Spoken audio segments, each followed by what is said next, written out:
બંને તરફથી સચવાય તો જ સંબંધોમાં મીઠાશ રહે છે સાહેબ, બાકી એક તરફથી શેકો તો રોટલી પણ બળી જાય છે. સફળ માણસ એ જ છે જે તૂટેલાને બનાવી જાણે અને રૂઠેલાને મનાવી જાણે સાહેબ, બાકી લાંબી જીભ અને લાંબો દોરો હંમેશા વધારે ગૂંચવાઈ જાય છે. મિત્રો, સિવાયની જિંદગી ખાંડ વગરની ચા જેવી છે. જીવાય તો ખરા, પીવાય તો ખરા, પણ મજા ના આવે. સફર કેટલો હશે તે ખબર નથી મિત્રો, પણ તમારી સાથે જેટલો પણ હશે અનમોલ હશે. જીવનમાં જે વાત ભૂખ્યું પેટ અને ખાલી ખિસ્સું શીખવે છે ને, એ વાત કોઈ શિક્ષક પણ ના શીખવી શકે. નખ વધે તો ફક્ત નખ જ કપાય છે, આંગળીઓ નહીં. તેમ સંબંધમાં કંઈ ભૂલ થાય તો ભૂલને ભૂલાય છે, સંબંધને નહીં. ઘણીવાર સંબંધો બગડી જાય છે, કારણો મળતા નથી. અને સાહેબ, જ્યારે કારણો મળે છે ત્યારે સંબંધો પાછા મળતા નથી. કદીક સીધું કદીક આડું ચાલ્યા કરવાનું આ ગાડું, કર્મની ઘંટી દળતી રહેતી, થોડુંક ઝીણું થોડુંક જાડું. સપનાઓને રોકો ત્યાં તો ઈચ્છાઓનું આવતું ધાડું. આ જીવન છે જ અડવિતરું, બસ દિલથી જીવી લો થોડું. બીજાની ખામી શોધવા વાળા માખી જેવા હોય છે સાહેબ, જે આખું સુંદર શરીર છોડીને ફક્ત ઘા ઉપર બેસતા હોય છે. સહનશીલતા એ સ્વભાવ નહીં, સંસ્કાર છે. ત્રાજવું વજન માપી શકે છે, ગુણવત્તા નહીં. આગળ વધવા વાળા બીજાને ક્યારેય અટકાવતા નથી અને બીજાને અટકાવવા વાળા ક્યારેય આગળ વધતા નથી.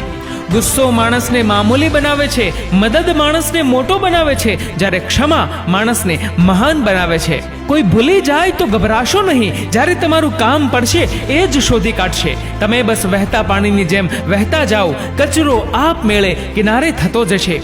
થાક દરેક વ્યક્તિને લાગે છે, કોઈકને જિંદગીથી તો કોઈકને જવાબદારીઓથી. સપના તોડજો પણ સંપ ના તોડતા. દરિયો પણ અજીબ રીત નિભાવે છે સાહેબ, શ્વાસ હોય ત્યાં સુધી ડૂબાડે છે અને શ્વાસ છૂટે પછી કિનારો બતાવે છે. સ્વાર્થી લોકોનું પણ આવું જ હોય છે. આ જગતમાં કોઈ એવો ગરીબ નથી કે જે બીજાને મદદ ન કરી શકે, અને કોઈ એવો પૈસાદાર નથી કે જેને બીજાની મદદની જરૂર ન પડે. વાણીથી માફ કરવા માટે સમય નથી લાગતો, પણ હૃદયથી માફ કરવામાં જિંદગી નીકળી જાય છે. સમય એટલો સરસ પસાર કરો કે યાદ કરો ત્યારે ખુશી થાય, અફસોસ નહીં. ભગવાન ક્યારેય ભાગ્ય નથી લખતા. જીવનના દરેક ડગલા પર આપણો વિચાર, આપણો વ્યવહાર, આપણું કર્મ જ આપણું ભાગ્ય લખે છે. જે સન્માનથી ક્યારેય અભિમાની નથી થતા, અપમાનથી ક્રોધિત નથી થતા, અને ક્રોધિત થઈને પણ જે ક્યારેય કઠોર શબ્દો નથી બોલતા, વાસ્તવમાં એ જ શ્રેષ્ઠ હોય છે. દુનિયા તમારા માટે ગમે તેવા વિચાર કરે, પણ તમે તમારા મનથી તો મજબૂત રહેજો, કેમ કે જેના મૂળમાં જ મજબૂતાઈ હશે તો વાવાઝોડા હલાવી નાખશે પણ પાડી નહીં શકે. તમે તમારી અંદર રહેલી ખૂબી શોધો, બાકી તમારી ખામી શોધવા તો ભગવાને દુનિયા બનાવી છે. મુઠ્ઠીમાં જે ખુશીઓ બંધ છે એ બધામાં વહેંચી દો સાહેબ. તમારી હોય કે મારી હથેળી તો એક દિવસ ખાલી જ રહી જવાની છે. ઘણીવાર જિંદગીમાં તકલીફો આપણી પરીક્ષા લેવા માટે નથી આવતી, પણ આપણી સાથે જોડાયેલા લોકોની સાચી ઓળખાણ કરવા માટે આવે છે. કોઈએ ભગવાનને પૂછ્યું, તમારી પૂજા કેવી રીતે કરું? ભગવાન બોલ્યા, તું પોતે હસતો રહે અને બીજાઓને પણ હસતા રાખ, બસ થઈ ગઈ મારી પૂજા.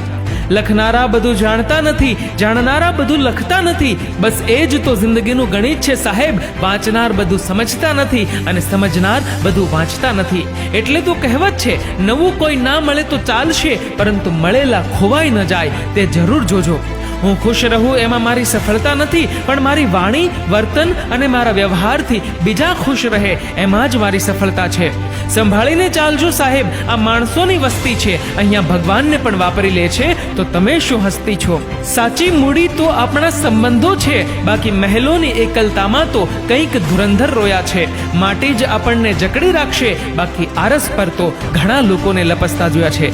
મિત્રો, આ વિડીયો વિશે તમારું શું કહેવું છે? નીચે કમેન્ટ કરીને જરૂરથી જણાવજો. મિત્રો, જો આ વિડીયો ગમ્યો હોય તો આ વિડીયોને લાઈક કરજો અને વધુમાં વધુ લોકો સાથે શેર કરજો. અને આવા જ બીજા પ્રેરણાદાયી વિડીયોઝ જોવા માટે સબસ્ક્રાઇબ કરો અમારી યુટ્યુબ ચેનલને અને ફેસબુક પર ફોલો કરો અમારા પેજને. ધન્યવાદ.